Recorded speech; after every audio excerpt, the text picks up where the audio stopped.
Halo teman-teman semua. Jadi hari ini saya akan membawakan penyuluhan tentang mengenal dan cara mengatasi demam berdarah pasca bencana banjir. Nah, jadi sebelum saya melakukan penyuluhan ini, saya mau memperkenalkan diri saya dulu. Nama saya Theodora Cendur dengan NPM 2120119. Jadi saya salah satu mahasiswa dari Fakultas Kesehatan Prodi Keperawatan. Nah, jadi pada siang hari ini saya akan melakukan penyuluhan terkait dengan mengenal dan juga cara mengatasi demam berdarah pasca bencana banjir. Nah, untuk mempersingkat waktu, saya langsung saja pada materi yang saya akan lakukan atau bawakan.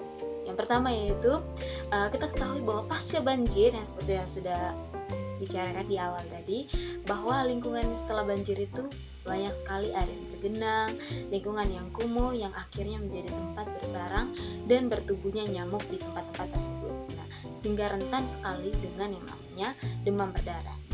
Dan sebelum saya melanjut ke materinya, saya ingin memberitahukan atau mendefinisikan terlebih dahulu demam berdarah itu sendiri seperti apa. Nah, jadi demam berdarah adalah penyakit infeksi yang disebabkan oleh virus dengue yang ditularkan melalui gigitan nyamuk Aedes. Nah, nyamuk Aedes aegypti itu namanya adalah vektor utama penyebar virus dengue yang menyebabkan demam berdarah. Nah, berikut adalah cara kerjanya. Siklus hidup nyamuk aegypti. Nah, yang pertama itu tahap bertelur. Nah, tahap bertelurnya ini nyamuk Aedes aegypti bertelur di tempat yang lembab dan juga genangan air ya akibat banjir tadi. Nah, terus selanjutnya setelah bertelur bertahap menjadi larva. Nah, telur menetas menjadi larva dan hidup di air yang tergenang tadi. Nah, selanjutnya tahap pupa. Larva menjadi atau berubah menjadi pupa. Nah, selanjutnya yang terakhir tuh tahap dewasa menjadi pupa berubah menjadi nyamuk dewasa.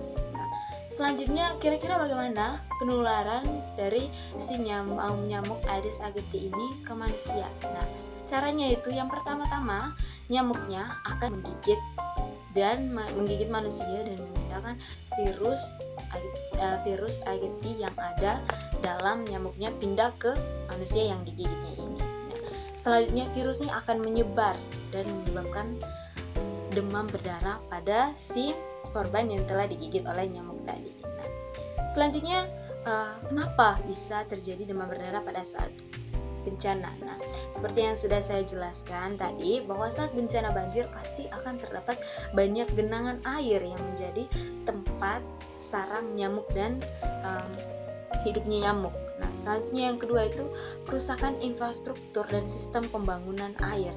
Yang dimana di sini kalau misalkan banjir, pastinya antara misalkan air limbah, air pembuangan, limbah pembuangan WC dan lain-lain itu pasti dalam misalkan banjir besar itu pasti akan menjadi satu dan disitulah akan menjadi sumber penyakit ya teman-teman. Nah, terus yang terakhir itu menjadi kurangnya kebersihan diri dan lingkungannya. Tentu saja ya, karena kalau misalkan terjadi banjir pasti suasana lingkungan yang menjadi kumuh, rumah menjadi sudah tidak sehat karena di mana-mana terdapat genangan air dan juga lembabnya.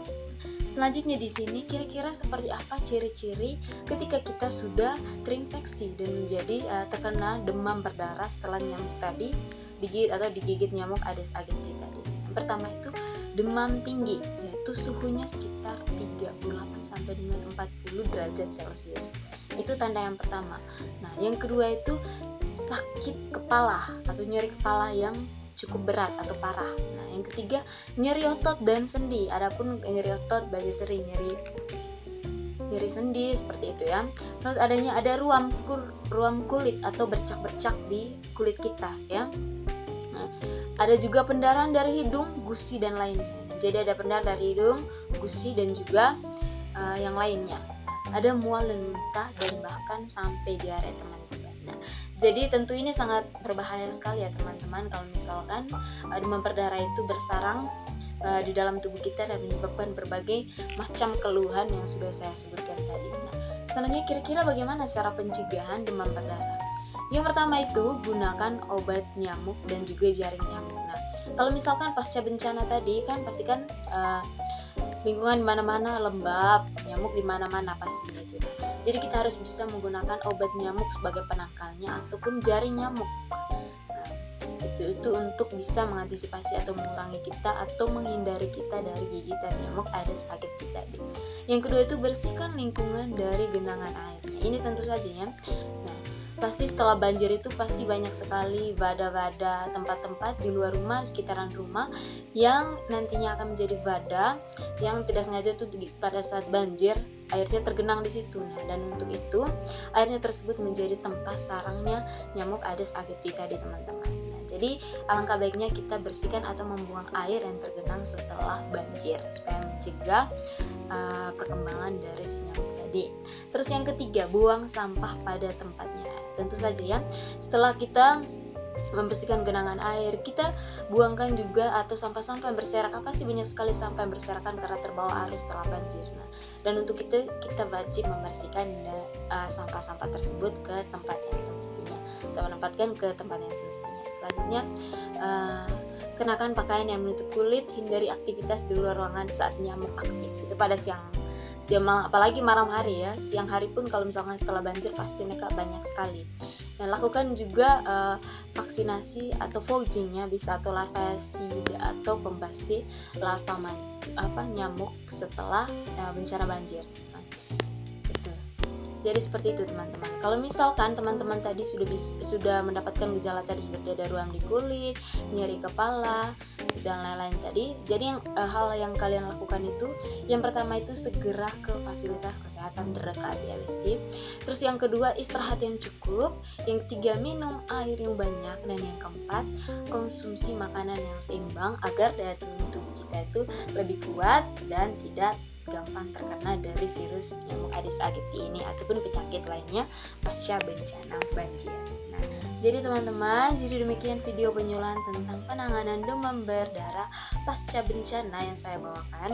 Semoga video ini bisa bermanfaat untuk kita semua. Dan di akhir kata, thanks for watching and keep healthy everyone.